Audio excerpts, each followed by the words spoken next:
Splitting, जो हमारे पास splitting of sound है ना, तो वो S2 जो साउंड होती है ना उसकी स्प्लिटिंग होती है, ठीक है, S2 साउंड की स्प्लिटिंग होती है। तो इसके अंदर ना हमने याद रखना है, सबसे पहले 3 तरह की बताई है यहाँ पे जो मेन होती है। एक हमारे पास है फिजियोलॉजिकल स्प्लिटिंग, एक वाइड स्प्लिटिंग, फिक्स स्प्लिटिंग और पैराडॉक्सिकल स्प्लिटिंग।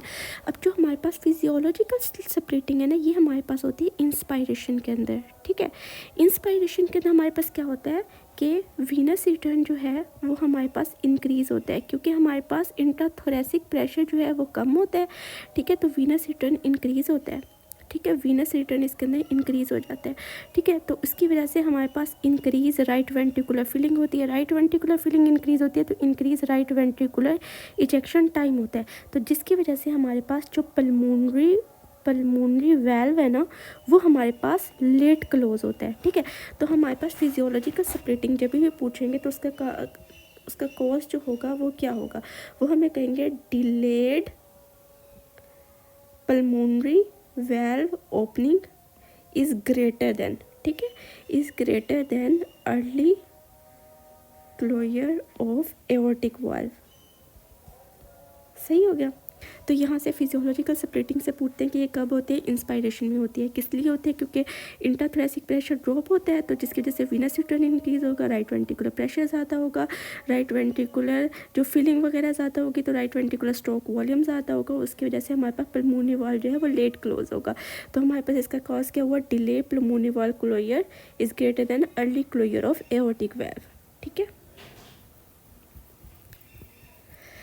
इसके अर्ली क्लोजर का हमने इसलिए बताया क्योंकि ना अगर हमारे पास पल्मोनरी वाल्व लेट क्लोज हो रहा है तो इसका मतलब है एओर्टिक वाल्व जो है वो हमारे पास जल्दी क्लोज हो रहा है ना, ये देखिए A2, तो वो हमने अगर हमसे कोई पहले पूछेगा तो हमने पहले पल्मोनरी ही बताना है, अगर पल्मोनरी ऑप्शन में नहीं है तो हम early closure of aortic valve करेंगे, ठीक हो गया।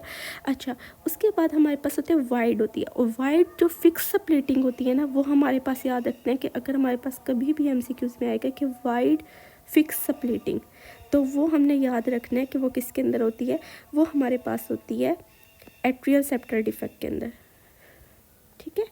एट्रियल सेप्टल डिफेक्ट के अंदर हमारे पास वाइड फिक्स स्प्लिटिंग होती है। उसके बाद अगर वो हमें कह देते हैं कि पैराडॉक्सिकल स्प्लिटिंग हो गई है, पैराडॉक्सिकल स्प्लिटिंग की जब भी बात होगी इसका मतलब है कि ये हो गया ऑपोजिट नॉर्मल फिजियोलॉजिकल से।